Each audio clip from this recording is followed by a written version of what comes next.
di jurusan kakak itu banyak hitung-hitungan nggak? Materi hitung-hitungan kayak matematika mungkin atau kimia gitu?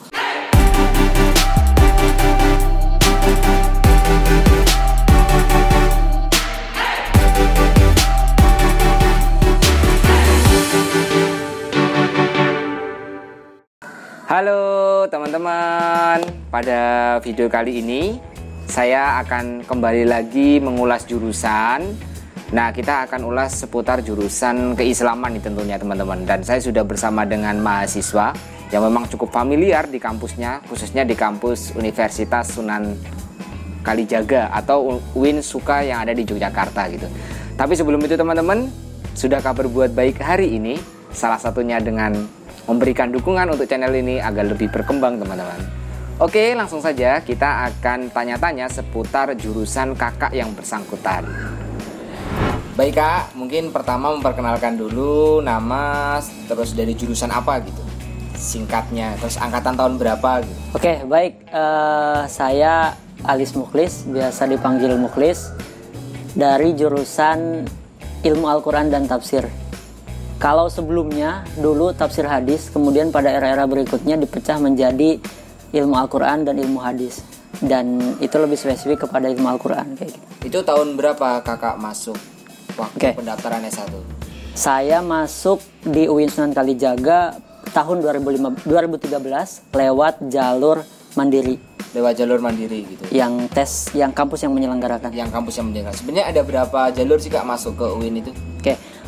Kalau jalur layaknya kampus PTN negeri gitu, ada yang lewat SMPTN, kemudian lewat SBMPTN, kemudian juga nanti lewat SPAN, kemudian juga yang ada mandiri. Jadi memang kadang setiap tahun kadang ada perbedaan jalur masuk gitu. Cuman kalau SMPTN itu biasa yang seleksi SMPTN gitu, kemudian SBMPTN. Jadi tidak semua jurusan bisa dimasuki oleh jalur SBMPTN. Kemudian juga nanti ada beberapa jurusan yang SPAN, kemudian ada yang mandiri mungkin bisa masuk semua. SPAN itu khusus Islam gitu? Khusus Islam yang diselenggarakan oleh PTIN, Perguruan Tinggi Agama Islam UIN se-Indonesia. UIN gitu. UIN se-Indonesia termasuk UIN Suka ya? Termasuk UIN Sunan Kalijaga. UIN Suka itu singkatan UIN Sunan Kalijaga gitu. Itu UIN Sunan Kalijaga itu ada berapa kampusnya sih kak ya? UIN Sunan Kalijaga kalau kampusnya ada satu kampus pusat, cuman sekitaran tahun 2015 kemudian dibangun kampus cabang di daerah Maguwo yang sekarang diperuntukkan untuk mahasiswa pasca sarjana tarbiyah, ilmu tarbiyah dan keguruan. Kemudian kalau kampus yang barunya baru mau dibangun sih di daerah Bantul yang masih proses pembangunan. Untuk membangun beberapa fakultas. Kalau kakak sendiri asalnya dari mana? Asal daerah. Daerah gitu. Saya aslinya Tasikmalaya, Jawa Barat. Kemudian mengembara, merantau ke Yogyakarta untuk ya cari pengalaman, cari teman, cari suasana baru. Tapi memang dulu jurusan Quran, tafsir Quran itu kakak pilihan keberapa? Ilmu Al-Quran dan Tafsir saya pilihan pertama memang. Pilihan pertama ya? Memang niat dari situ ya? Memang niat dari situ ke UIN ya karena mungkin berbagai inspirasi sebelumnya, kemudian ya pengen masuk di situ gitu. Di ilmu Al-Quran dan Tafsir. Itu kalau disingkat? Kalau disingkat IAT. Nah, IAT. Jadi agak menariknya gini, kalau misalkan mungkin di era-era sebelumnya nama jurusannya itu tafsir hadis. Tafsir hadis.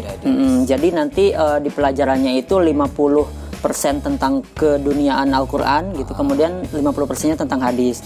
Kemudian di era berikutnya dipecah jadi dua jurusan, satu jurusan ilmu Al-Quran dan Tafsir, satu jurusan ilmu hadis, yang mana proporsinya nanti yang ilmu Al-Quran 70%-nya lebih ke Al-Quran, 30%-nya ke hadis. Nah begitupun yang hadis 70%-nya ke kajian hadis, kemudian 30%-nya ke Al-Quran kayak gitu. Nah pada pas era saya 2013 itu lagi masa transisi perpindahan. Secara kurikulum itu masih memakai kurikulum tafsir hadis yang 50-50 Quran dan hadis, kemudian tapi mau mulai mengalihkan nama menjadi IAT, ilmu Al-Quran dan Tafsir.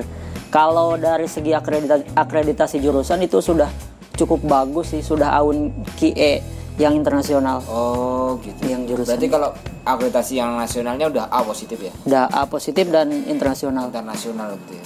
Itu berarti ada di fakultas? Ada di Fakultas Usuluddin dan Pemikiran Islam. Fakultas Usuluddin dan Pemikiran Islam. Kalau lulus gelarnya apa tuh Kak? Kalau lulus gelarnya SAG. Kalau dulu STHI. Ya?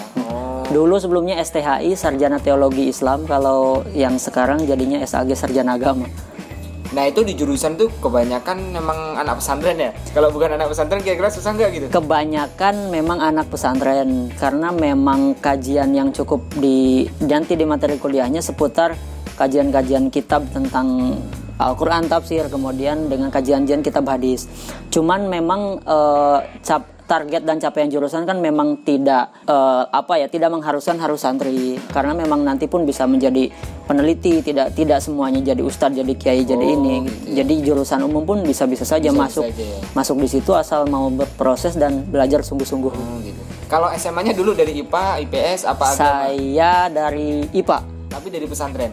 Dari pesantren. Dari pesantren juga tinggal di pesantren, terus sekarang lanjut di UIN. UIN ini ya. Itu banyak perempuannya apa laki-lakinya? Kalau di UIN biasanya manggilnya perempuan itu Ahwat, Ikhwan apa gimana? Kalau laki-laki dan perempuan proporsinya hampir sama sih. Sama ya. Dan kalau panggilannya ya panggilan biasa saja gitu. Ya gitu. Tapi Islam semua ya? Islam semua. Islam semua gitu. Nggak ada yang non Islam gitu. Tidak ada. Proporsinya berarti 50% 50% ya mahasiswanya gitu. Nah, kira-kira kalau misalnya di jurusan Kakak itu banyak hitung-hitungan nggak? Materi hitung-hitungan kayak matematika mungkin atau kimia gitu. Misalnya ada gitu nggak? Kebetulan kalau di jurusan yang saya tadi sebutkan itu tidak menemukan hitung-hitungan sama sekali, kecuali menemukan angka itu ketika mungkin materi-materi perkuliahan sejarah tentang tahun-tahun berapa Hijriah kayak gitu Masehi. Jadi nggak ada hitung-hitungan. Nggak ada hitung-hitungannya. Mungkin cocok ini untuk teman-teman yang menghindari hitung-hitungan, anak IPA yang melampiaskan nggak cocok di IPA kemudian terus pindah ke sini nggak ada hitung-hitungan. Nggak ada hitung-hitungan sama sekali. Kalau materinya kuliah itu kira-kira apa aja nih Kak yang dipelajarin? Kalau materi, kalau di semester awal mungkin layaknya jurusan-jurusan umum, biasanya materi universitas seputar materi perkuliahan umum kayak bahasa Indonesia, kewarganegaraan dan lain selanjutnya. Baru di semester-semester selanjutnya lebih mengarah kepada jurusan dari mulai yang dasar dulu, misalkan teori-teori dasar, baru kemudian diperdalam, kemudian selanjutnya nanti ya lebih ke bagaimana dia bisa meneliti, menyelesaikan tugas akhir. Menyelesaikan tugas akhir. Terus kira-kira kalau ngambil jurusan ini ada KKN, PPL gitu nggak? Terus di mana gitu? Kalau untuk PPL belum ada, cuman kalau KKN-nya pasti ada. Semua ya? Mahasiswa kalau UIN pun ada KKN-nya. Tapi kalau PPL-nya belum ada. Kalau PPL-nya di jurusan ini kebetulan nggak ada. Nggak ada gitu, PPL-nya di mana nggak ada. Sampai saat ini ya. Kalau untuk ke depan bisa memungkinkan ada, juga bisa ini. Kalau misalnya ngambil jurusan ini nanti di semester berapa gitu ada penjurusannya nggak? Kira-kira ini konsentrasinya di Quran aja, ini ya saja apa ada jurusan lain gitu kan? Nah, kalau misalkan sudah milih di jurusan itu ilmu Al-Quran misalkan, ya dia tetap langsung fokus ke situ gitu, nggak ada penjurusan di tengah semester. Ketika dia udah masuk jurusan itu ya fokusnya ke situ.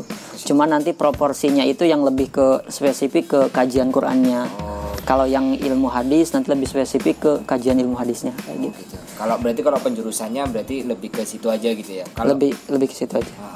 Nah, mungkin ini banyak yang teman-teman masih bingung nih kira-kira peluang kerja di jurusan ini apa aja, terus bisa masuk di mana saja gitu, karena banyak yang bertanya-tanya ketika masuk perkuliahan itu masuknya peluang kerjanya di mana gitu. Oke, baik. Kalau masalah peluang kerja sebenarnya ada satu hal catatan bagi mahasiswa, bagaimana dia bisa belajar serius, kemudian dia menguasai jurusannya gitu, materi-materi yang diajarkan pastinya dia bisa bermanfaat baik di dunia masyarakat maupun di peluang kerja. Kalau misalkan kalau di pekerjaan bisa jadi kalau dari jurusan ini itu bisa menjadi tenaga pengajar, guru-guru, kemudian juga kalau di lembaga-lembaga itu biasanya diminta untuk di bagian keagamaan, kerohanian gitu kan. Kemudian juga kalau misalkan di kedinasan mungkin bisa di penyuluhan ke Kementerian Agama dan lain sebagainya. Banyak sih prospeknya. Prospeknya banyak. Kalau PNS di mana kira-kira? Kalau PNS di kedinasan Kementerian Agama bisa. Kemudian di sekolah-sekolah bisa. Karena memang gelarnya menjadi SAG itu biar bisa ngajar. Karena kan memang lebih di keilmuan. Kalau di SMA, kalau di aliyah-aliyah itu di MA-MAN itu ada biasa jurusan Quran hadis. Nah memang yang lebih kompeten itu ya anak-anak jurusan ini gitu untuk mengajar di situ. Nah ini bahkan Kak Muklis ini udah lanjutkan S2 di jurusan yang sama ya kayak. Jurusan yang sama. Nah, mungkin untuk gambaran skripsinya dulu ngambilnya gimana Kak?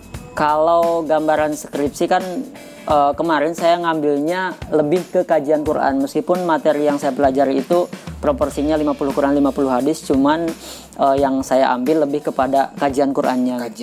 Kajian Quran memadukan teori, memadukan lapangan dengan teks, tapi lebih fokus ke kajian teks sih.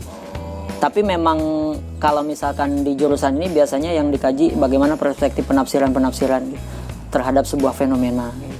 Dulu kan kakak itu ngambil Quran ini di UIN ya. Di UIN itu untuk menunjang itu masuk organisasi apa Kak? Misalnya untuk menunjang teman-teman yang pengen tahu lebih dalam tentang Islam atau untuk menunjang kemampuan tuh biasanya di mana? Dulu aktifnya di mana organisasinya? Kalau di organisasi yang secara spesifik di kajian Quran hadis ada salah satu UKM sebenarnya, yang mana di salah satu UKM itu punya divisi yang namanya divisi tafsir. Ada namanya kalau di UIN Sunan Kalijaga itu UKM CQH Al-Mizan kayak gitu. Tapi biasanya itu lebih ke diskusi-diskusi gitu. Tapi ada sih beberapa lembaga lain, mungkin lembaga mahasiswa, kumpulan mahasiswa yang untuk menunjang kepada jurusannya. Termasuk di program studi pun banyak memberikan untuk pengembangan pengetahuan mahasiswa dalam dunia jurusannya. Kalau eksternal ikut apa Kak? Kalau eksternal saya mengikuti salah satu organisasi di UIN yang namanya Keluarga Mahasiswa Nahdlatul Ulama atau biasa disingkat KMNU namanya. KMNU UIN Sunan Kalijaga. Oh gitu ya. Jadi waktu kuliah S1 aktif di sana. Waktu kuliah S1 aktif di sana, saya mulai aktif cukup mengurusi dari mulai 2015 gitu, ketika saya masih semester 5 gitu, dan itu juga termasuk ketika masa-masa awal KMNU dideklarasikan. Kemudian saya aktif di KMNU itu, kemudian sampai jadi ketua umum gitu. Kemudian di era-era selanjutnya lanjut di kepengurusan tingkat selanjutnya gitu. Karena memang bagi saya kalau hanya di kuliah pun itu sangat menjenuhkan sekali gitu, bertemu dengan teori-teori mata kuliah itu saja gitu, dan bertemu juga dengan teman-teman jurusan yang itu saja. Tapi ketika kita bisa mengeksplor gabung di organisasi, khususnya organisasi ekstra, kita bisa menemukan teman dari berbagai jurusan, dari berbagai perspektif pandangan. Jadi kalau ngobrol itu enak, diskusi, kita bisa lebih mengetahui bagaimana sih pengetahuan tentang ini, yang dia jurusannya ini gitu, ini pengetahuannya kayak gini. Dan saya cukup menemukan banyak wawasan dan pengalaman, termasuk pengalaman hidup dari teman-teman yang saya temui di organisasi itu. Bahkan bisa dikatakan di KMNU ini ya intinya karena memang kemasannya organisasi kekeluargaan yang kumpulannya anak-anak mahasiswa NU, dan sangat cukup berkesan dan mendewasakan saya dalam berpikir, bersikap maupun berilmu pengetahuan. Luar biasa. Nah itu tadi teman-teman wawancara saya dengan Kak Muklis. Mungkin untuk terakhir Kak Muklis memberikan pesan dan kesan untuk teman-teman yang pengen ngambil di jurusan ini, kira-kira apa aja yang perlu dipersiapkan itu. Ini pesan-pesan dan kesan terakhir dari Kak Muklis. Bagi teman-teman yang berpotensi atau berminat masuk kepada jurusan ini, ilmu Al-Quran dan tafsir, ilmu hadis, itu mau lanjut nanti ke depannya S2 dan S3 pun juga ada gitu secara linear. Teman-teman tinggal mempersiapkan mental teman-teman gitu untuk masuk di situ. Dan satu catatan, masuk di jurusan ilmu Al-Quran tidak harus ada kewajiban hafal 30 juz Al-Quran gitu. Kemudian juga ketika masuk ilmu hadis tidak harus menghafalkan berbagai kitab-kitab hadis, kutubus sitah dan lain sebagainya. Teman-teman dari umum pun bisa masuk ke situ, asal teman-teman di situ mau belajar, mau berproses, mau mengikuti perkuliahan dengan baik, mau bergaul dengan kultur perkuliahan yang seputar jurusan itu, teman-teman bisa nyaman, bisa menguasai di jurusan ilmu Al-Quran dan tafsir maupun juga di ilmu hadis Fakultas Usuluddin dan Pemikiran Islam UIN Sunan Kalijaga.